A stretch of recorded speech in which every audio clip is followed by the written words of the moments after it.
Definitely. More vibes and more vibes. Up next, Dr. Asha Mwendo. Healing moments.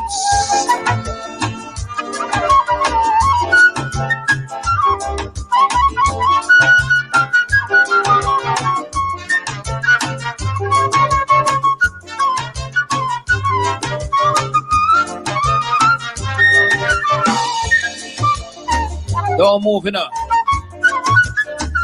See you tomorrow, same place, same time for the film.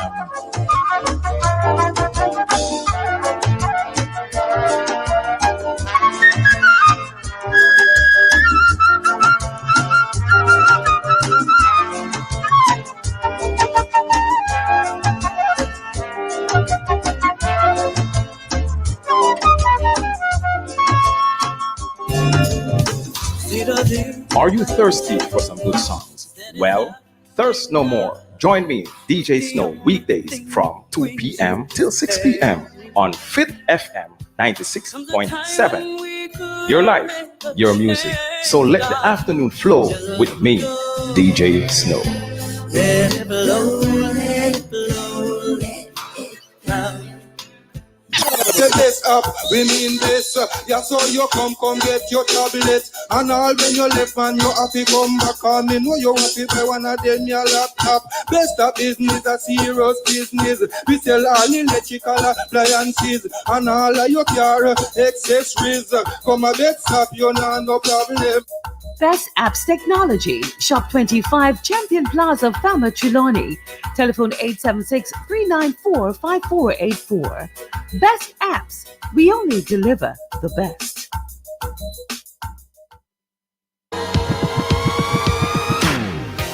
The month of March is very special to us here at Fit FM 96.7. On March 6, 2019, we officially went on air, signaling the start of something wonderful for the parish of Trelawney and by extension, the world. As we celebrate our second anniversary, we invite you, our ardent listeners, to join us on Saturday, March 27, between 10 a.m. and 4 p.m. for our Fit FM Day. Come and meet your favorite personality. Take photos, see us in action, and if you are unable to come by, we will be live on all social media sites. Remember, all COVID-19 protocols will be observed. So join us on the 96.7 or here at Broadcast House at Stewart Castle on Saturday, March 27. It's our day, Fit FM Day. Fit FM 96.7. Your life, your music. In the morning. It's exciting, sometimes romantic, and always informational. It's love stories, and it's coming to you on Fit FM 96.7 as of Thursday, April 1, 2021, from 6 p.m. to 8 p.m. Join me, Queen G, for cutting-edge conversations and advice about love and relationships to spice up your love life. Love stories, building healthy relationships. Don't miss it. Because I am your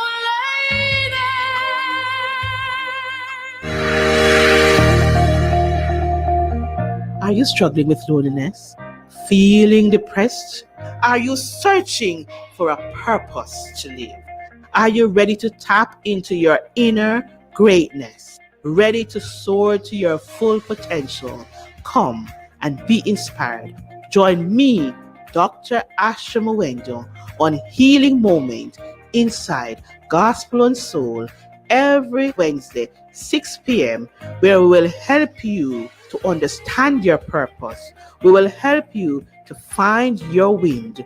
We'll show you how to open your wings and fly. Healing Moments, Fit FM 96.7, your life, your music.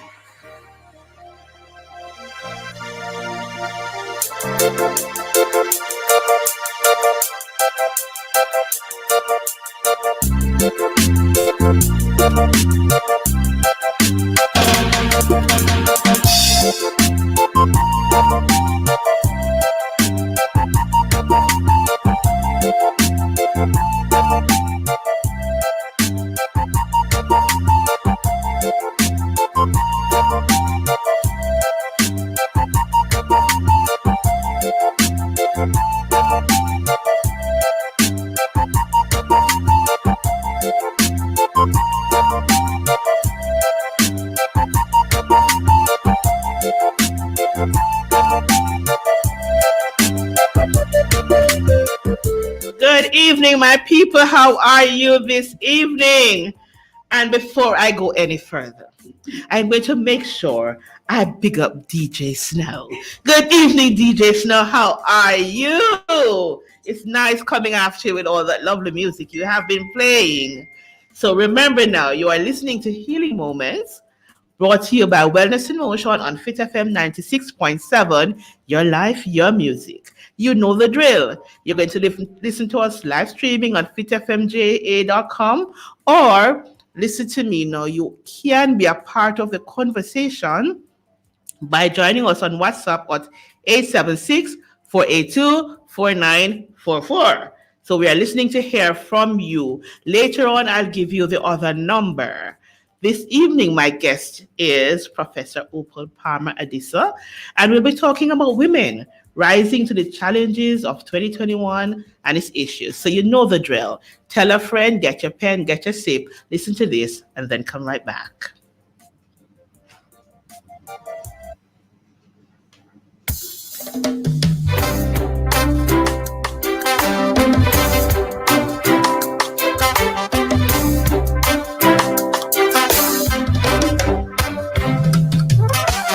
I was born strong. I was made for this. See, I met so many hard times when I thought I couldn't make it. See, I've had my trials when my pillows dried my eyes. Then the morning came and my wings took flight. I rise. See, I'm hurting but not broken. Down but I won't die. I rise. Soon I will reach the sky and still I rise.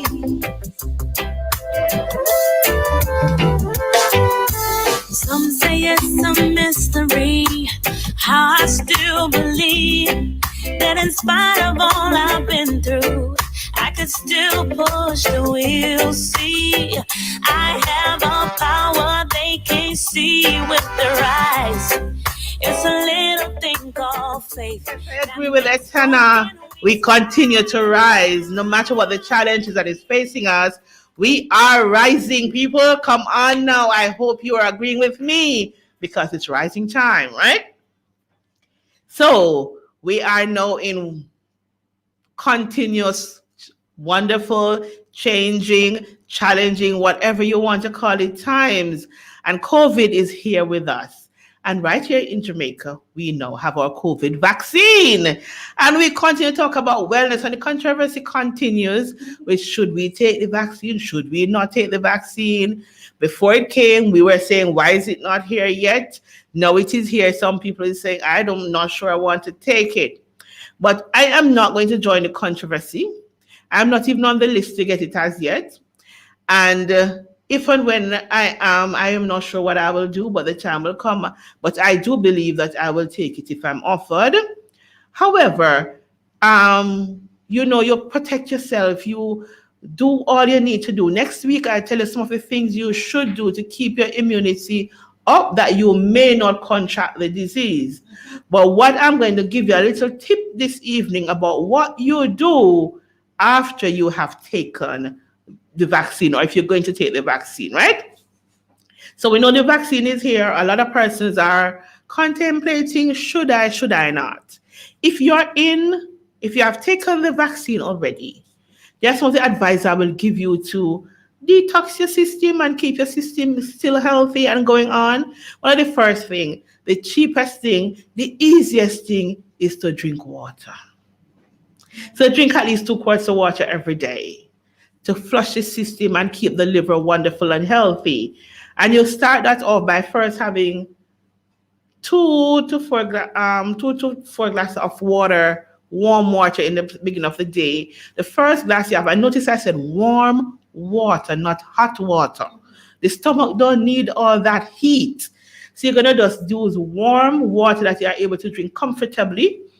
And so the first glass you're going to have, you're going to make sure you put some lemon juice in there. When you put the lemon juice in, please use straw, because the straw will protect your teeth, because the lemon juice after a while erodes the enamel of your teeth.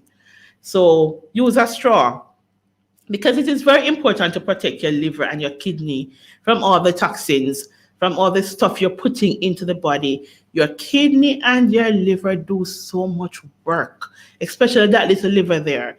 It does a lot of work. And I always say, I do not want any part of my body to die before me.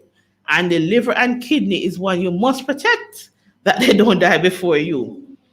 If you have not yet taken the vaccine and you're on a waiting list, it would be good if you do a 7-day detox before you take the vaccine. So that way your system will be ready to manage and to fight the disease, and also to protect you from any harmful impact of the vaccine. So if you want to learn how to do the detox, you're going to send me a WhatsApp at 870-2284, and I will give you more details of how you do your detox to get yourself ready for taking your vaccine.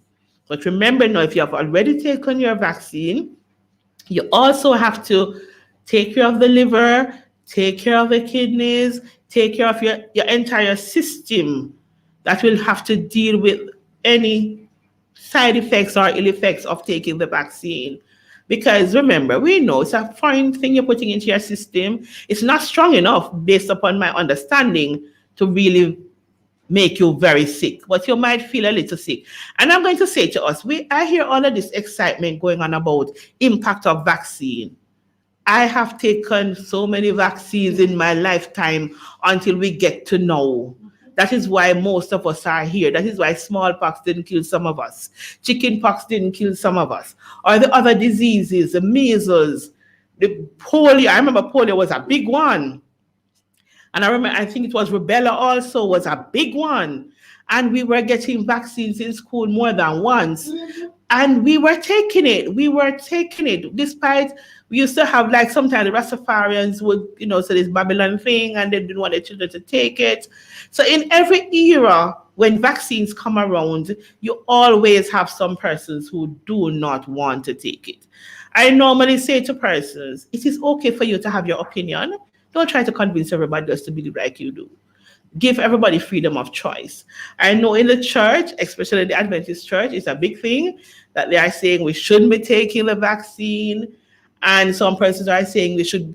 To be honest, if you're truly following the health laws, the 8 principles of wellness, the likelihood of you contracting the disease is very thin.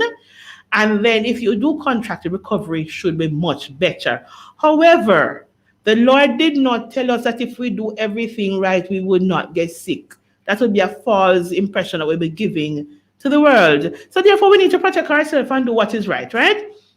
So I'm calling upon us to make sensible decisions. Make decisions that will impact not only your life, but that of your loved one and your family and your friends. Come on, people. COVID is here. And I hear a lot of people talking about life after COVID. I'm going to give you a little news flash. Start living life through COVID. Start making your plans. Continue to live, because we don't know when COVID is going to be on the back end of our journey, right? So it's going to be with us for a while, and most illnesses and diseases are always with us for a while. Don't pause life. A matter of fact, this is one of the times to live good, live big, live loud, and make your mark it's a good opportunity to flip, transform, and reposition, right? So we're going to do that. So this is my little talk. I always have to have my little talk. It's just a little sermonette. So this is my little talk that I normally have with you. So as we transition to, hopefully my guests will be on in a little bit.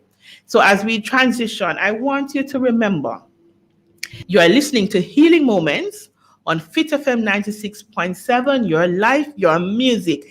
You're in for an awesome evening with Miss Adisa this evening. She's going to just talk up some things. She's going to guide us through the gender issues and how we rise during this time, as we did with Etana.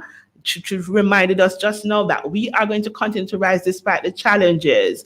And I must say, I realize that Etana herself is doing some big things in changing, and I hear promises of new music coming out and new collaborations coming out. So she is continuing to rise too. And so all of us should rise. COVID is just a moment in our journey. It does not define us. It does not define who we are. Yes, our health systems are overburdened.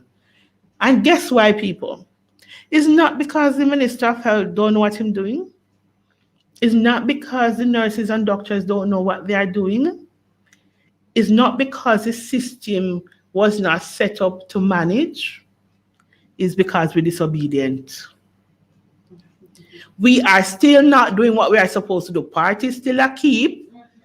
People still don't want to wear their mask. People still think you are idiot if you go to church and wear a mask. If you say you're Christian, you don't wear your mask. People, those who are taking the vaccines are stupid. And these are the people who are passing on the infection to their weaker loved ones who are paying the price for our stupidity. Come on, people, let us get it right. And I want us to also remember the crime rate. Make we stop killing each other now, for goodness sake. Come on, man.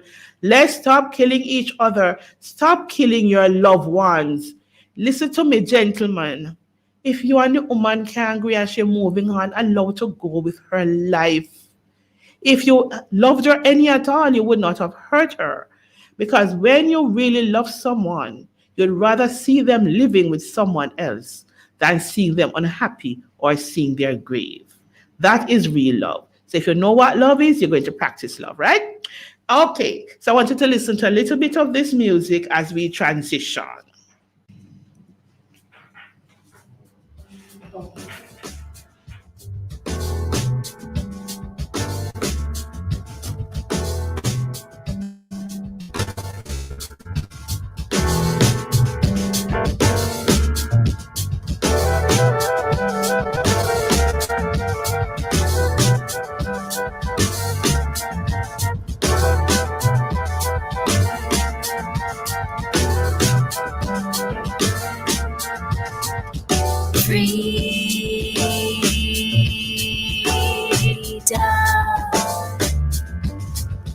This is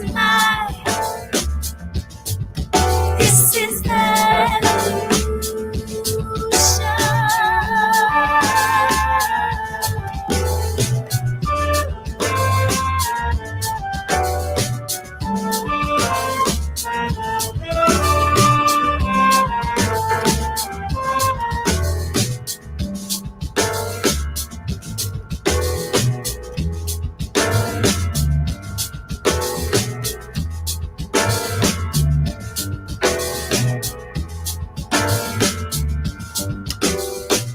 I arrived here from miles and miles away. The universal mind is our revolution. Free from what you know, space to grow. This is my evolution. Yes,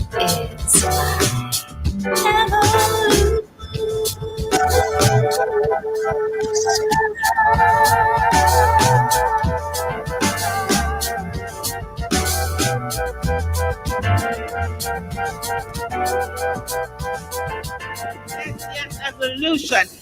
To be honest, this song was given to me by my guest this evening. I'm listening to it for the first time and I am liking it. I'm really liking it. And I will have to go look on some other music. And I noticed the last name, Julia, is very common. So she'll have to tell us a little bit about that. So my guest this evening is Gender Justice Specialist, Professor Opal Palmer Adisa. And she is the university's director of the Institute for Gender and Development Studies. And the university I'm talking about is University of the West Indies, Mona campus. So good evening, Adisa. How are you? I am very well, and I see you was grooving on the music, and I love that. Moving. Oh, yeah. It sounds really good. I like it. Are you related? Yes, that's my daughter. Oh, I knew something like that was happening around here. Beautiful music. Thank you. Really, really beautiful music. She needs to give me permission to play some more of her music on, give her rotation on Healing Moments. Well, Now, I will send you her link and you can speak to her. I'm sure she will grant you. And please she has do. some new music that has come out, which is quite nice also. Awesome. I really love it, And I said the name sounds like, something is going on there. Yes, yes. So I only told them a little bit of your title. So Mhm. will you tell the world, because I must tell you, you're not only being listened by Jamaicans this evening, you are being listened all over the world. And so tell the world who Opal Palmer Adisa is. Well, that could take a long time. No. Okay. So I am a writer and a cultural activist and a gender specialist. As you say, I'm the university director for the Institute for Gender and Development Studies. And we actually have 3 units. So I oversee the regional unit at Mona in the regional headquarters. And then we have a unit on the Mona campus. We have a unit on the Barbados campus in Cave Hill. And we have a unit in the St. Augustine campus in Trinidad. And I oversee all of the units. Okay, awesome. Very good. And so this evening, we are focusing a little bit on gender, women. It's our month this month, although I don't know why they think we need only a month because the entire lifetime is ours. But I thank them for giving us a little bit for highlighting. Exactly. And so, right. And so tell us a little bit, what does it mean to have a day and a month specifically for women at this time, 2021? Well, it's a really important time. I don't know if people are aware that since COVID-19, and particularly in places where there have been a lockdown worldwide, not just in Jamaica, and the figures in Jamaica are alarming. Gender-based violence and abuse of children, sexual as well as physical, is really quite alarming and shameful. And I don't think people understand how much of that happens in our community. And even more importantly, I don't think they understand the widespread impact it has, not just in the domestic space, but on the development of our society.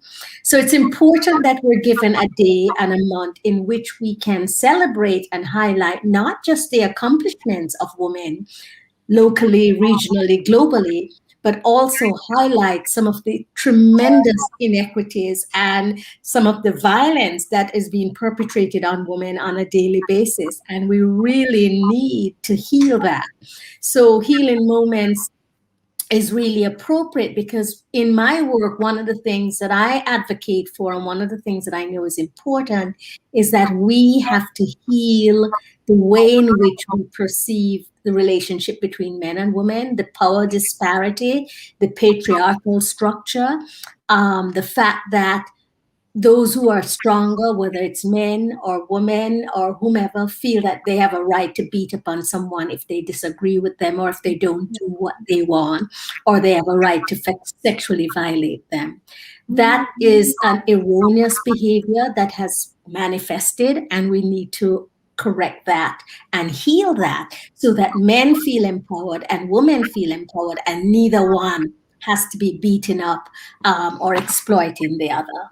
Amen. I could not have said it better. It is true. And it is really, we are really at a juncture where every day, every single day in my work, I have women reaching out for support because they are abused. I know this morning I had to deal with one. Her level of abuse is different. And sometimes we undermine abuse if it is not, we're not getting beaten or cursed at. We think the woman is not being abused, but she's facing emotional abuse in that she is living with her husband. She is sleeping in the same bed with her husband, and we are going through serious, challenging times, and she cannot even get a hug, much less any other form of support. Yeah, it's really very difficult. And what people say to me all the time is, well, why do women stay in it? You know, one of the things a woman said to me just recently this week is that, well, a lot of the police no longer want to listen to these women because they come and complain. And when they go to them, they withdraw. I says, well, it's a very complex situation. First of all, they don't get protection. And that has been verified numerous times last year, where several women who had filed restraining orders were killed by their husbands. So we know, again, locally as well as globally, restraining orders do not prevent crazy men from persecuting their ex-wives. And then a lot of women are vulnerable. They have children. Sometimes they don't have enough finances. They don't have any safe place to go. So they filed a report and they really would want to follow through, but they have no support. So we have to be very mindful about judging the woman. And men really need to take a much more active responsibility and stop that kind of behavior. So when they hear or they see their men friend or their boys, their sons or their whatever, acting in an appropriate way, they have to check it. We have some men who are our allies, and we really appreciate that. And I am for healing. So what I say is that I'm going to work with the victims, but I also want to work with the perpetrators, because I want them to get the help so they don't continue, because they don't. What happens is oftentimes they go from one woman to the next. And the cycle continues. So we want to stop the cycle. So we have to attend to the victim as well as the perpetrator. It is really true. And as you said, sometimes people say, why not? Why don't leave? Leaving is not so easy, especially when you're not financially stable. And funny enough, a lot of the persons who will ask you, why don't they leave? When you put out a call to get support for someone who needs to leave, they don't respond either. So it takes a collective effort for us to work together in the healing process. I remember, as you spoke of working with both the perpetrators and the victims, a few years ago when I had a client, she was coming to me, but she was being beaten. But the language that was being used when she was being beaten caused me to say to her, I need to speak with your partner. She wasn't sure he would agree. I wasn't sure he would agree. And we didn't know how we would get to him. But eventually he agreed to speak with me. When I asked him, the first question I asked him was, why are you beating your mom? And she was like, my mother dead. And I said, I am aware she's dead. But you're beating the woman before you because you can't beat your mom. And I think you wanted to beat her. What is the question you would have wanted to ask her? And the question he wanted to ask was, why didn't you leave? Because he was living in a situation where his father was a well-known person at the time, was beating his mom crazy, but she never left. And he couldn't understand why she stayed. And so now he keeps beating his wife and asking her, what make you not left? Because he wanted an answer. Yeah. And Dr. Asha Mwendo, you've said a really important point. This is learned behavior and it is generational. And I wrote a collection of short stories, probably now more than 10 years ago, called Until Judgment Comes. And it's really 7 stories about Jamaican men and their mothers. And it really begins with the mother. Either the mother was a victim of abuse, and oftentimes the child was, and the mother didn't intervene. Or oftentimes the mother takes out her resentment, anxiety of the father being gone on the child.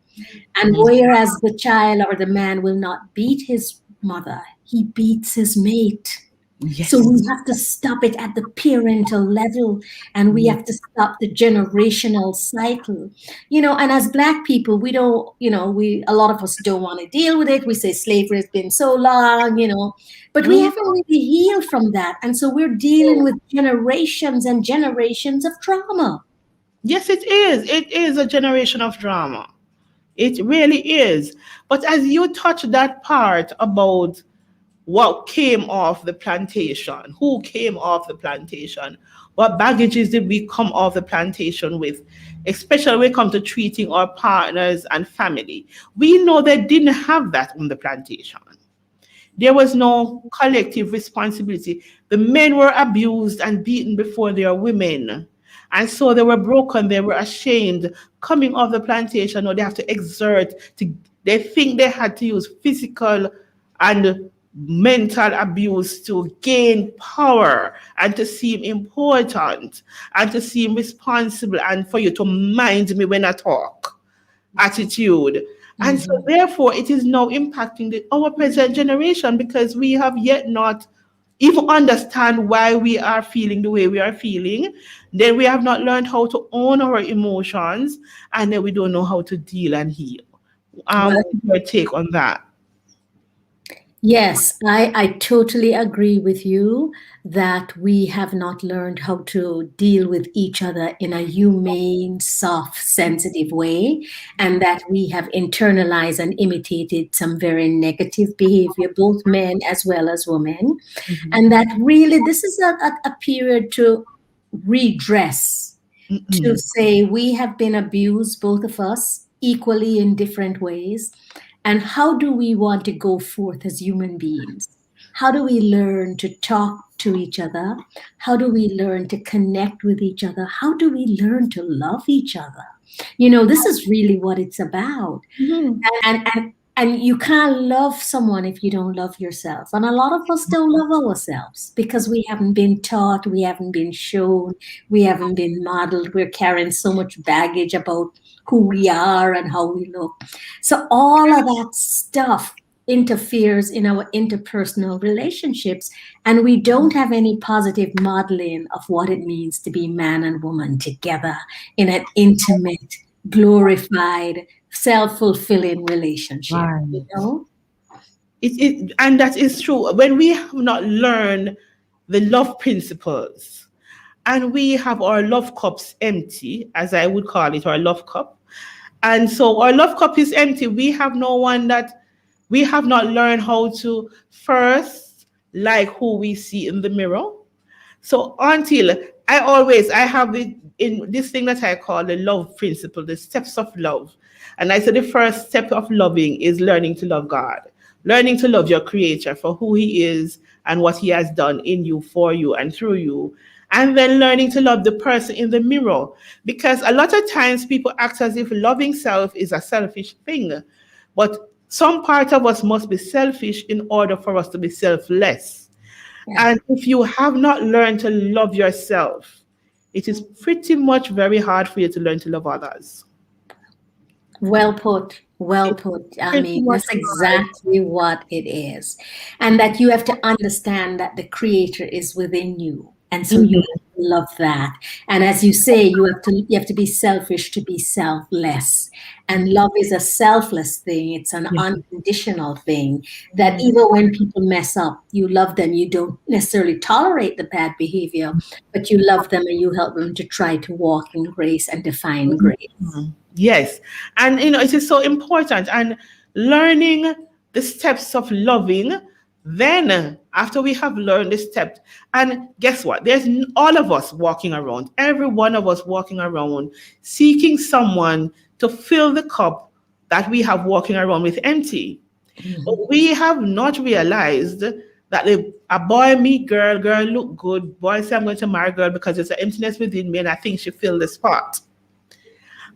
But after living with her for a while, she also have an empty spot filled. So now these two people with their empty cups, depending on each other to fill each other's cup, while each other have not learned how to fill their own cups. Their own cups, yeah. And you cannot give from an empty cup. Absolutely not. And then now, to complicate the issue, sometimes children come along. And so now you have children in the mix who come with empty cups too, to be filled. And they're severely damaged. And that the Institute for Gender and Development is not an accident, because we understand that gender justice is part of the larger platform of development. I mean, we have a lot of issues in the Caribbean because of our colonial legacy in terms of how do we want to develop. You know, Kingston is now trying to develop like New York City with high-rise buildings and all of this kind of stuff. You know, and this is happening throughout the island. And I'm thinking, who are we? Don't we understand that people are coming here because they love the nature, not just the beaches and the sun, but the space to breathe. And even if we want to have some high-rise building, we don't have to be congested and doing it in the same way that is being done in the metropolis. Yes. You know, we're doing that. So we have to understand that the first thing about development is loving yourself and understanding who the self is, separate and apart from, you know, the colonizer and everybody else. And who are we as Caribbean or Jamaican people? And what do we want the future for our children? So when you bring two people with empty cups in the mix and they bring children, then what they bring is a generational cycle of emptiness, of murder, of just lack of cohesiveness and community. And it really impacts us from developing in a true way, because so much time and energy is spent in healing both the physical and the mental scars. I saw some statistics a couple of weeks ago where a research project was done, and they estimated that at least 1/3 of Jamaicans need mental health. They need someone to talk to. Yes. That's a large portion of the society that have some kind of emotional scarring that is not being taken care of. It is true. It is true. And it is at varying levels of society. A lot of times we tend to think that the poor people, as we class them, in brackets, the poor people are the ones who have emotional issues. And sometimes they are more healthy mentally than persons of higher financial bracket, because the woman on the corner will talk to our girlfriend on the corner. And they will salimon and cuss their partners together, and they will talk of their grievances. While a woman of a higher societal positioning will not dare tell her friend, even though her friend might be going through the very same thing. Will not tell her friend, guess what? I am having these challenges. I have had persons call me for counseling, and they are saying to me, you know what, nobody should know. And I normally say to them, I am not going to advertise. However, for healing to take place, you got to talk to your family too. Yeah. And this is another thing that a lot of people believe, that what's going on in the society is only in inner cities or among poor people. And I want to dispel that, because some of the most atrocious things happen with middle and upper class people. And as you say, they can best conceal it because, you know, they go to the doctor, they don't have to go out, they apply their nice makeup, you know, and they put on this front. But the same kind injustices and inequity, the same kind of violent abuse that's happening in the inner cities and in the rural and poor communities are also happening in the upper class and lower class community. I know a lot of children who are middle and upper class who have been sexually abused by fathers and uncles and other persons, just like children in the inner city communities. And they sometimes get help, but they don't. And it has the same psychological scarring and effect. Money doesn't heal the wounds that are inflicted on you. And it don't protect us from being a victim. Doesn't protect us from being a victim either. So one of the things I want us to talk a little bit about is first acknowledging personally where you are broken, and also helping others to identify how do we as a society first acknowledge my pain and name my pain and own my pain and saying that I don't deserve this pain, and how do I help others to recognize this pain from a gender positioning or as a human positioning or a societal positioning, how do we go first acknowledging that we are broken and we need to be healed? Well, one of the challenges is that we tend to internalize it. So a lot of women are ashamed, and we have to let them know that you didn't do anything to deserve what happens to you. And even if you shouted at him or whatever, you don't deserve to be hit. So the first thing is to educate the larger society, to let them know and let all of us understand that we're all in some ways wounded, and it's okay to say it, because saying it means that you're moving to a place of healing. If you keep it bottled in, if you keep making excuses for it, then there's no healing that can take place. So the first thing is to name it. And one of the most powerful things that I've seen over and over again is testimonies by victims that help others to share their stories. So whenever I do a workshop and someone is brave enough to say, you know what, my husband been doing this or that, then it provides a space for others to share their stories. So I always encourage those among us who are brave to speak up, because you're opening the door a little bit for someone else to speak up. So that's number one. We need the brave persons, but we also need the general education so that people understand it is not your fault. Right. It is not your fault. No one has the right to abuse you in any way, even if you think they say is if you don't shut up or whatever, right? I mean, you might be complicit in some ways, but no one has the right. And that regardless of how you might internalize that shame, you will never move to a place of healing if you don't begin to voice it. And one of the key things for women that I find women eventually is what I say to them is, do you want your children to repeat your life? Right. And for those who they can really penetrate that, they really hear that, they say no. And then they are therefore ready to make change, because they don't want their children to repeat their life, and they don't want their children to be in pain. And so I appeal to mothers, and I also appeal to fathers, but I appeal primarily to mothers. When mothers are reluctant to say, "Me can't leave because me not have no money, what gonna happen to the picnic?" I say, look at what is happening to your children now. Look at how they're being damaged. Do you know that 75% of women who are victims of domestic violence witnessed it as children or were abused as children? It is a cycle. It's a learned behavior. So you are teaching your children to accept being abused. You are teaching your sons to be abusers, even if they defend you. Is that what you want to continue? And it is very important that we say it to the mothers.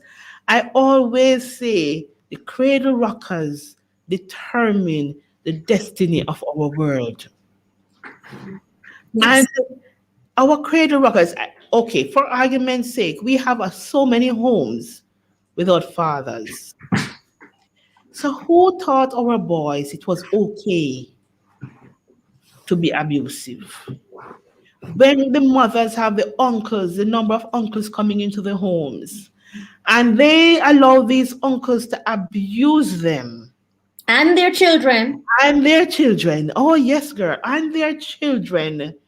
Then it is the children learn, the girls learn that in order to survive, I must put up with abuse. Yes. And the boys learn, in order to be the man around here, I must be an abuser. I must exert my authority by using my fist or whatever else comes to my hand and shout at my family until everybody trembles when I walk. And then I am the man. Yes. And so we have to teach mothers to teach their sons, to get good role models for their sons. Because a woman cannot teach a boy how to be a man. We can guide him in being a man, but we also need for them to have male role models around that they can see living positively. And so it is the mother's responsibility to see that that is happening around them and teach their sons and daughters to be kings and queens. Teach their sons to be gentle giants, to be strong from within and not have to exert their power from without to show strength. Yes, this is really important. Mm-hmm. Go ahead, please. No, continue. Yeah, I said this is really important. And, we do have far too many single mothers. And I think there should be a law, quite frankly.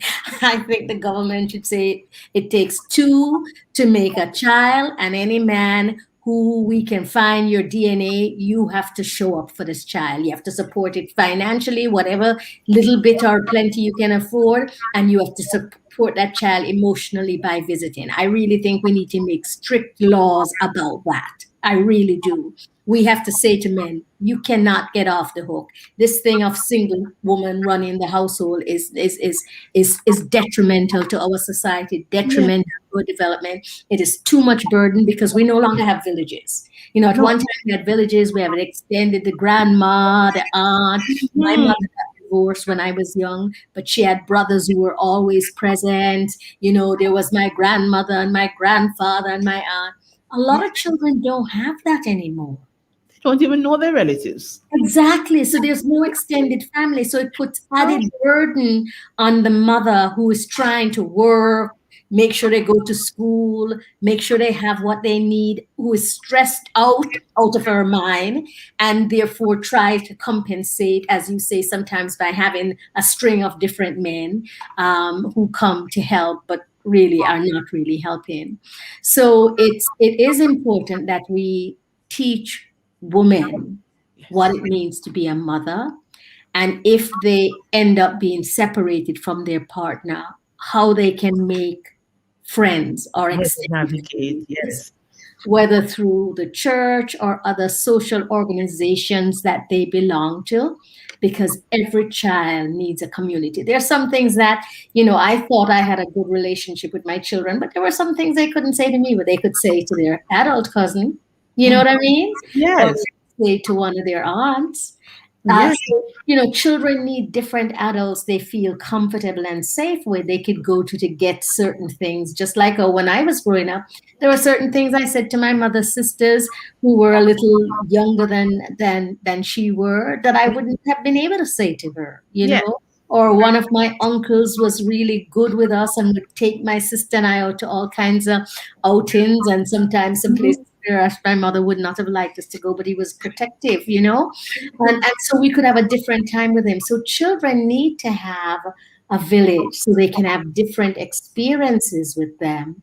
And because of how many of us are living now, we have to create these villages through various organizations or churches that we belong to, and identify those people who share our values and our positiveness so that our children can get that reflected in multiple ways. Well said, well said. So here's what I'm going to do now. As we talk, a question comes into my mind. So I'm going to give you the question, then we're going to take a little break and play some music, and then we're going to pay a little bit more of Lady Shola, and then you're going to answer the question. The question I'm going to ask you is, I don't know if you have seen in the public media where persons from the judiciary is calling that the government set laws forcing parents, both male and female, father and mother, to spend time with their children. So I wanted to think about that a little bit while we play the music, and when we get that, that's where we're going to pick up from. All right. This is my, this is the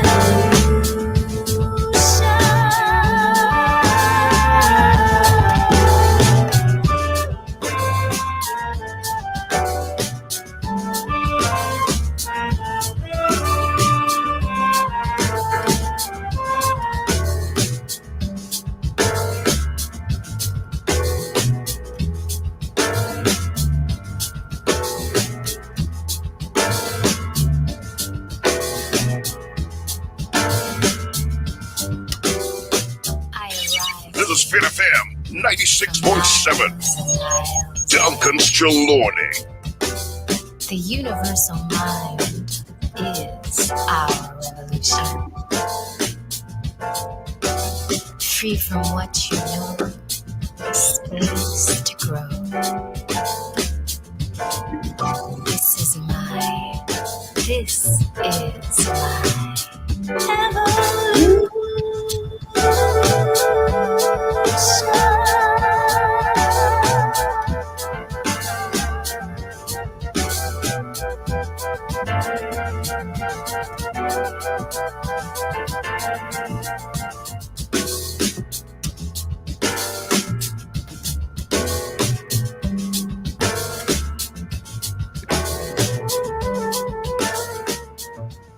Yes, welcome back. You're listening to Healing Moments on Fit FM 96.7. And my guest is Professor Adisa Palmer Adisa. I will say Adisa Palmer. You see, I have not told you, my mom was Palmer. Ah. Married Palmer. So my siblings are Palmer. Well, it was from my father's side. Who knows? We might be related. Related, girl. If my grandmother could wake up now, by the time the show finished, I tell you. Yeah, my grandmother was like that. She would trace a family tree to the last knit. She was really good at that, and my family have been waiting on me to do the same. I will someday. Someday. So yes, welcome back. So now the question, do you think it should be made a legal matter forcing parents to spend time with their children?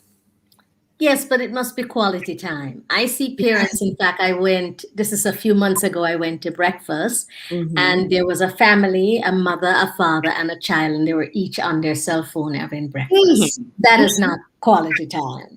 No. In fact, until even now, and my children are adults, when they come to visit and we're sitting to have a meal, I says, we're not doing the cell phone thing. No. You can't engage.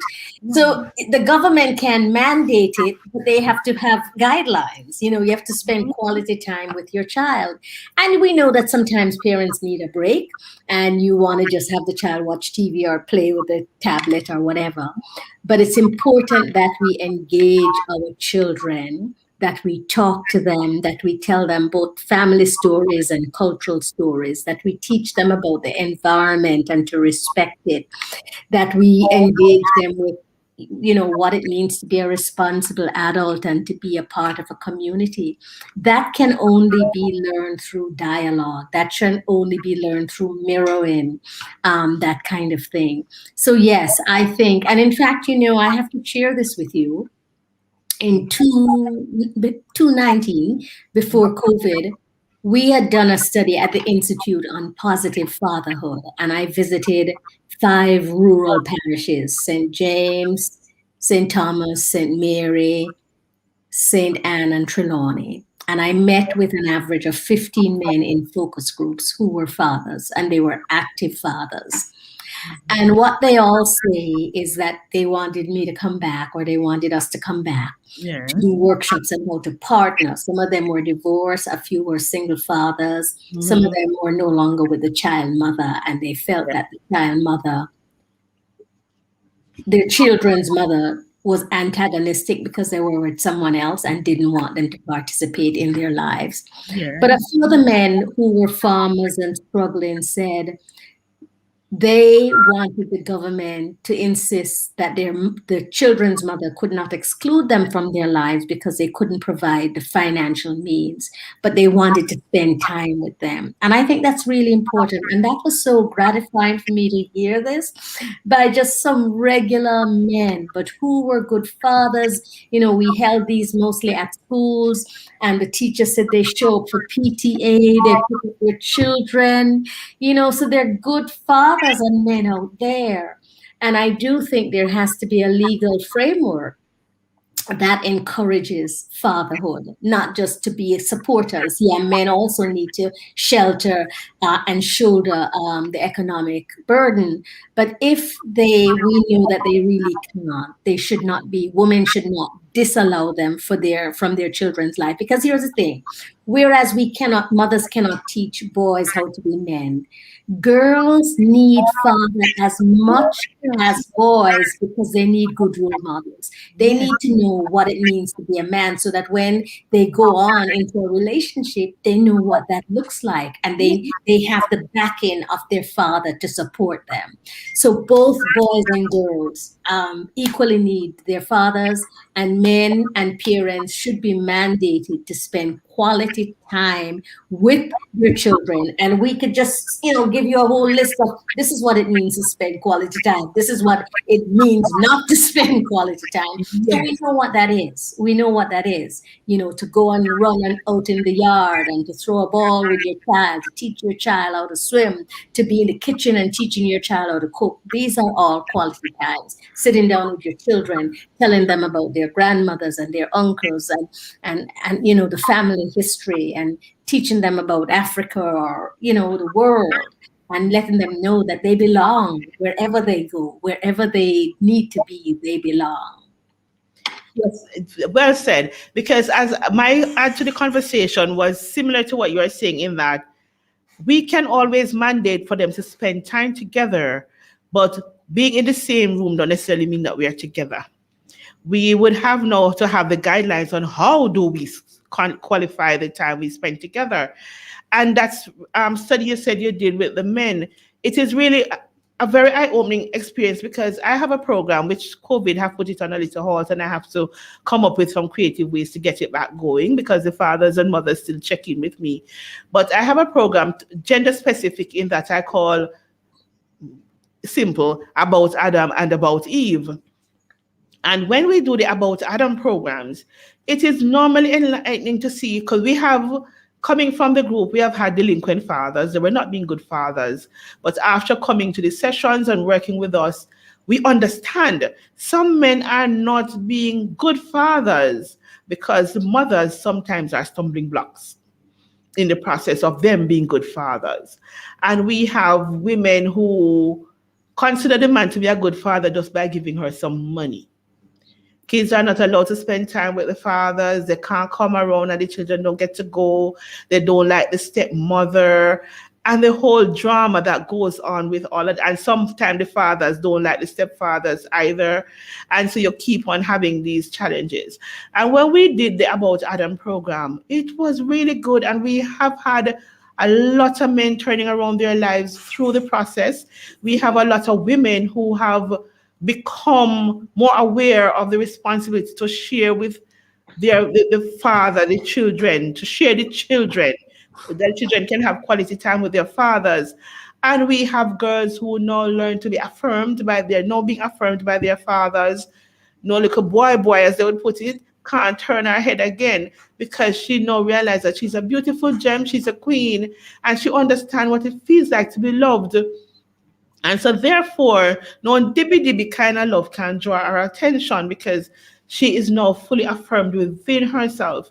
And we need more of that in the society. We need to have a number of groups in a number of communities start rising up. And so one of the appeal I will make this evening as we speak together is, if all the community groups can start to create an arm for that, reach out and support in how to build it out. Because I'm quite sure this is something that the gender studies we do advocate for, and we are in fact working on doing a training with community service organizers to help them to look at gender-based violence and what are some of the ways that it can be mended. And your group, the idea of your group, is one such way that can be mended. And as you say, we need them in every communities. We really need to begin to engage men and women in dialogue and what it means to co-parent, whether you're cohabiting together, whether you're married, whether you're with someone else, it does not matter. You have to co-parent effectively with your child's partner, your child's father and mother, so that they can have the benefit of both of you. Amen. And I always say, when mothers say that they are single parents and the father is providing funding, hello, you are no single parent. You might be living in a single headed household, but you are not a single parent if the father is alive, well, and is giving you money and wants to give you emotional support for the child. You're not a Exactly. single parent. You have decided to operate as a single parent, but you are not, technically speaking, a single parent. And now we have been talking. I'm going to say something to you, send something out into the universe now, and then we work on the details later. Because I have been saying I'm head for the Trelawney Neighborhood Watch, and I'm also a member of the National Secretariat, second vice chair for the National Secretariat for Neighborhood Watches. And for Trelawney here, I have been speaking with Ms. Paula Barrett from SDC and Corporal Wallace from the police. And there's something we are planning to do. We are planning to do a number of series in the different communities on gender-based violence and how we do conflict resolution and conflict mitigation, how we prevent having conflicts in the first place. And then if we do have conflicts, how we handle them, and domestic violence. It's something we intend to plan out and work using Zoom link for now through the parishes and for the northern, and then we're going to work on how we get it to the southern, because I don't know how much internet access they have in the hills. But we plan to speak with some of the schools I know in Albertown and some of the other areas that do have internet access to see how we can set up the sessions at these institutions that parents can benefit from it and community persons. And so now I'm putting you down as one of my resource persons that we are going to link with that will help us to build out, to formulate and frame how we're going to do this, because it's my intention to seek funding to get this done. I will be very happy to help, because you know what? I am committed to this country and our people, and I'm committed to doing whatever I can to help us to heal and to live at our optimum best. And we're not living at our optimum best because there's just too much. You know, one of the key things that you've pointed out is conflict resolution. Jamaicans don't know how to talk, you know. No. We just cuss and quarrel and yang. We need conflict resolution. In fact, I was at a forum last week and I said that conflict resolution need to begin with the children in kindergarten.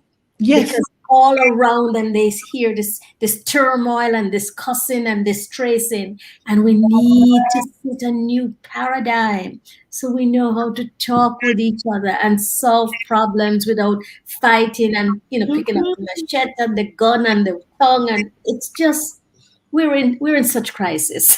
So you have my commitment that I will help you in whatever way I can, because we need healing in our society. Yes, we do need healing.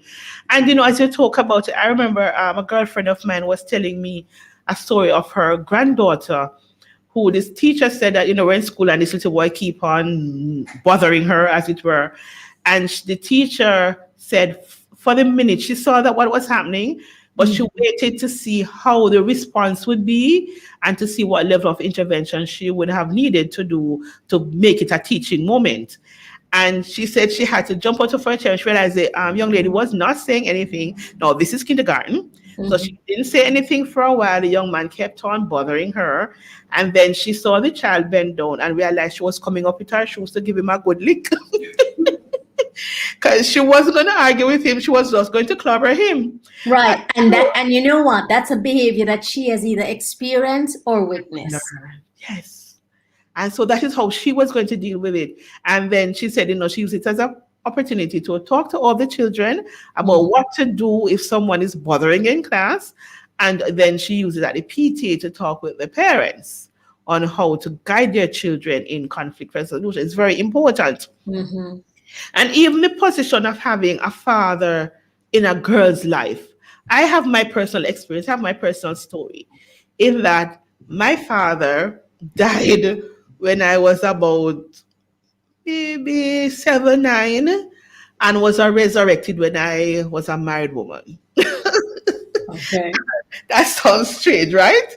Mm-hmm. As a child, I remember my mom told my brother and I, because we grew up with stepfather, but my mom told my brother and I that our father died. Wow, he's dead. Can we go to the funeral? don't think there'll be a funeral. Okay, can we see the graveside? There's no grave. How comes?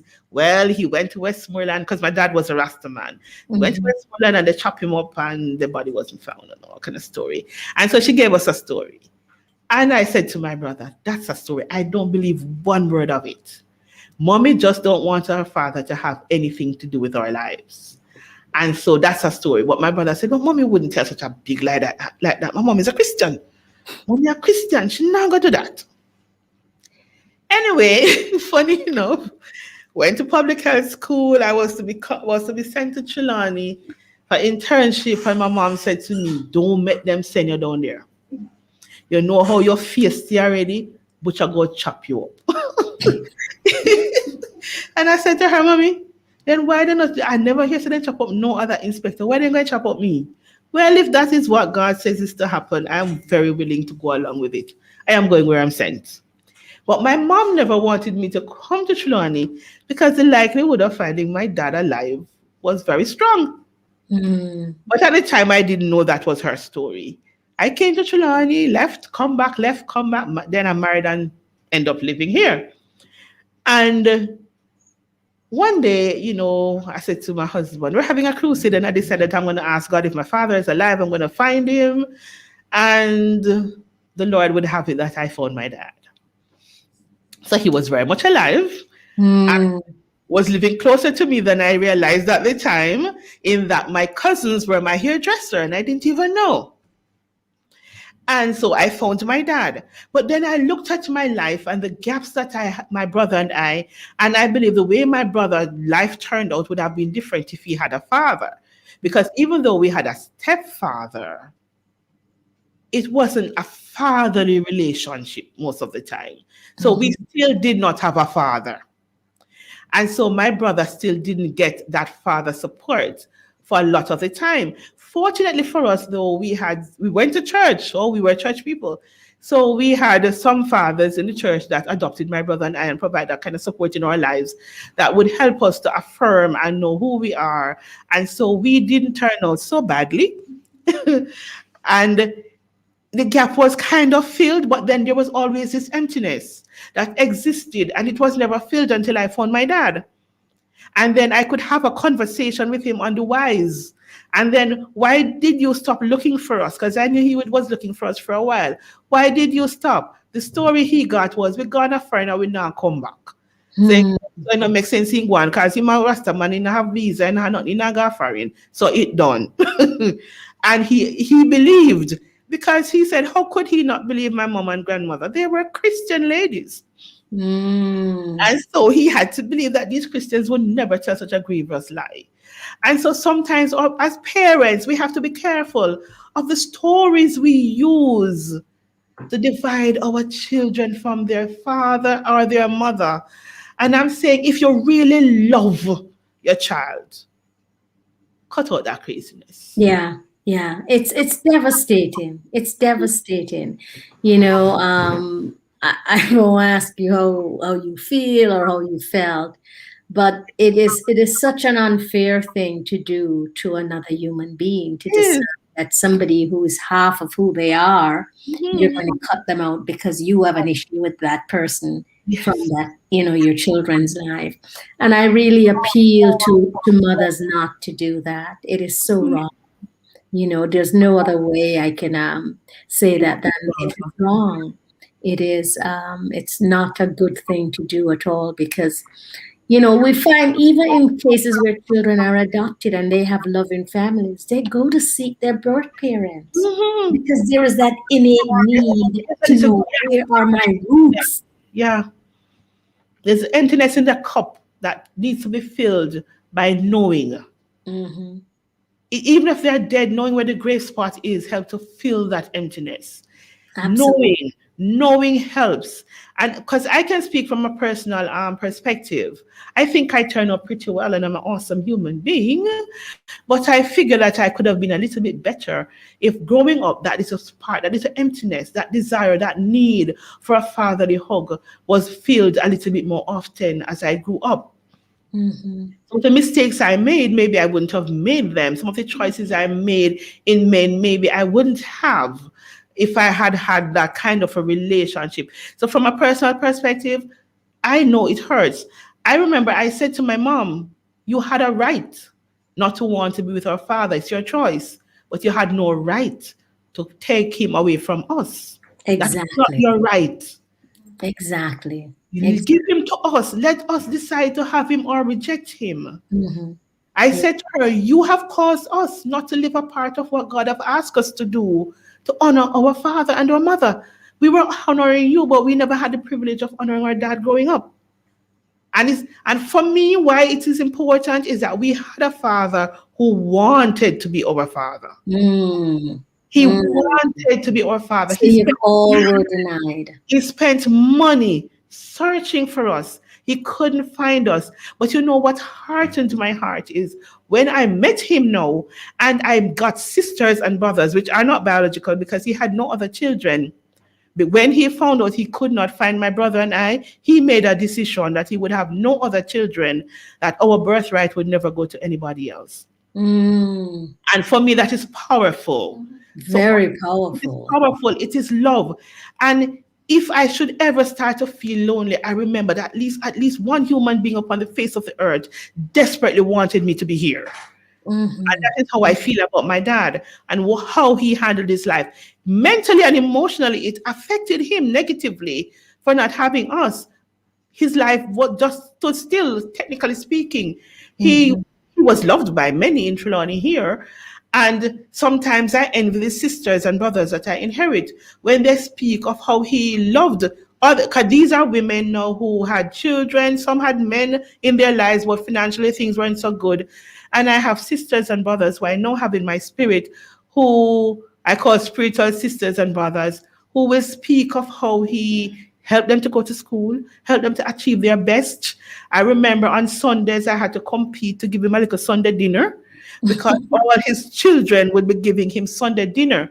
And so he speaks of the awesome person he really was and the good father I would have had if I was given that privilege. And I know I am not unique in this situation. I'm quite sure there's a child out there right now whose father is desperately trying to be a father and a mother is standing in her way. There's a mother out there who is desperately trying to be a mother and a father is standing in his way. Right. I'm giving you an opportunity now to speak to these brokenness that we have in our society. Just speak to a mother, speak to a father, speak to a child who is hurting right now. Yes. And I want to call on the divine spirit, which is in all of us. And I want us to connect to that divine spirit who created this amazing universe. I mean, every day, the butterflies are back and I'm just amazed at them. The hummingbird that comes in my yard and loves this particular flowers and gets the nectar from it.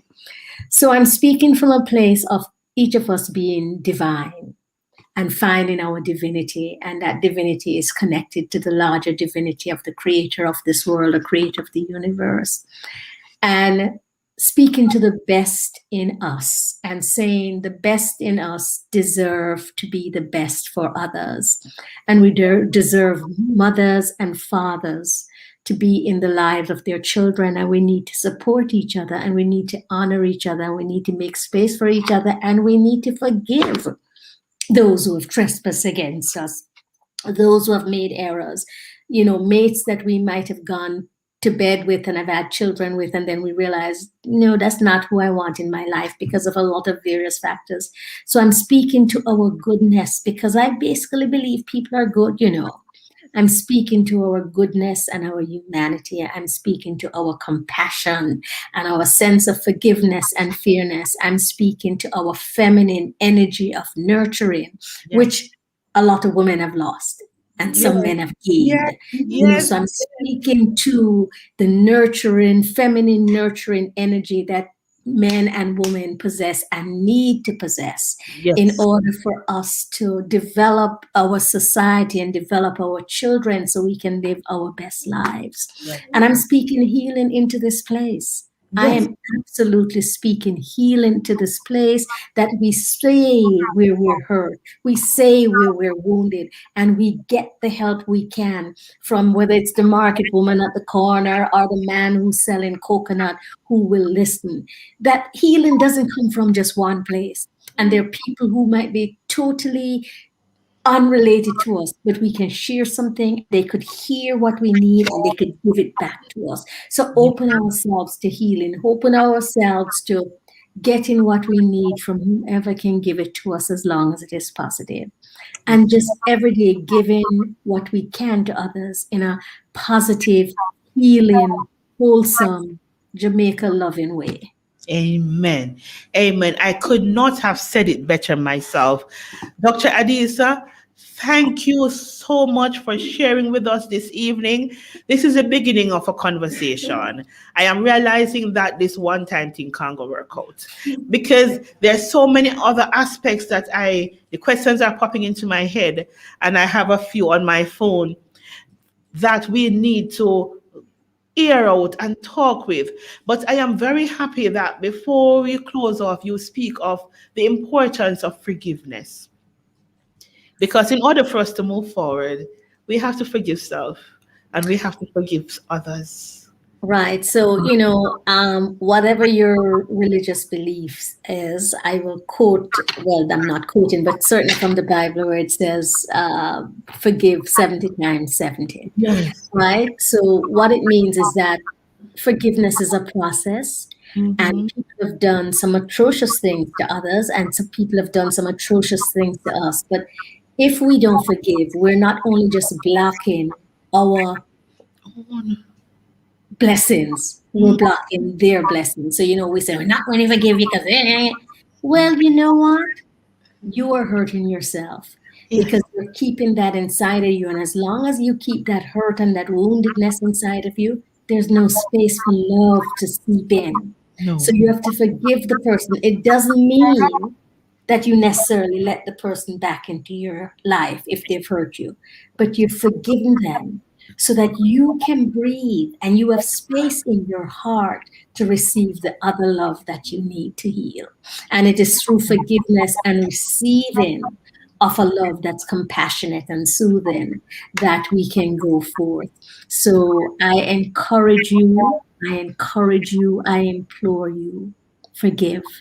And it's a process. You forgive today and then something come up and the resentment come again. You say, all right, I'm working on that forgiveness. Yes. It might be 70 times 7, but you keep doing it until you feel light.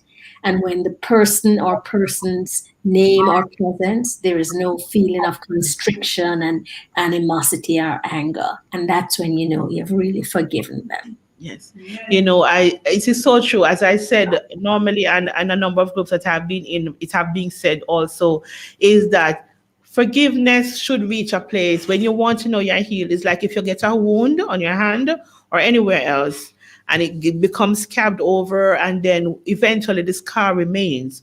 But when you press on that scar, if you no longer feel any pain, that means the wound is healed.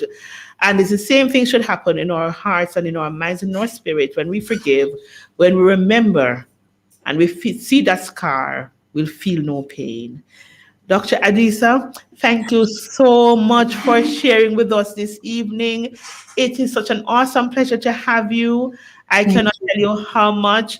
And I too will add my word of saying that we must partner our hearts together in creating transformative opportunities for our people, for our women, in order for us to let our women know, in order to challenge the norm, we have to decide to feel a little pain. So we have to accept the pain, accept the hurt, embrace it. Thank God we're alive to feel it, and then decide to let it go and heal.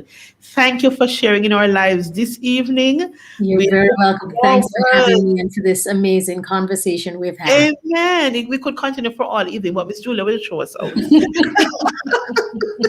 Because there are other things to come. So, but we're going to continue this conversation. We're going to talk, and we're going to set up another time again when it's conducive to both of us, that you can come back again and we speak further on different areas of what you do and who you are. And I guarantee you, I'm going to be playing a little shoulder as we go. What good? What good indeed. Thank you. Thank you. Nice.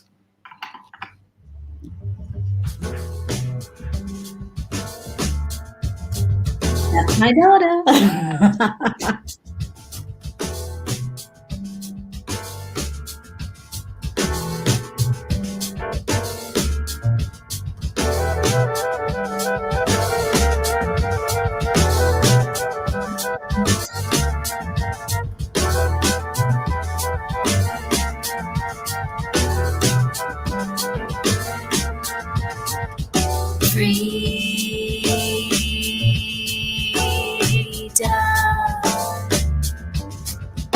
This is my,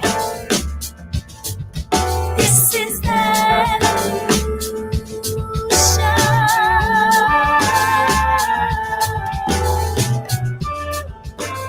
Yes. That was Professor Palmer Adisa, and we were so good to have her with us this evening. I want to thank her. I am quite sure we have been blessed. Yes, Miss Melcinda, you said you have 2 boys and they cling to you more.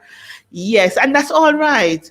All I ask is that you ensure that their father have a little place in there somewhere, that they create a balance for them as they grow and becoming the strong men that I know you want them to be, that they can become awesome contribution to society and somebody's blessing when they get married, right?